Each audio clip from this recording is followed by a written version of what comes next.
ったりしてごめんね。愛しくて仕方なかった。ねえ泣き真似してごめんね。困った顔が見たくて。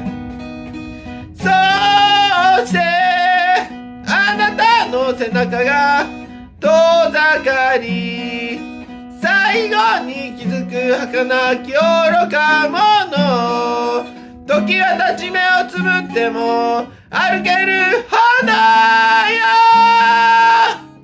私の旅、季節に逆らい思い続けて、今もあなた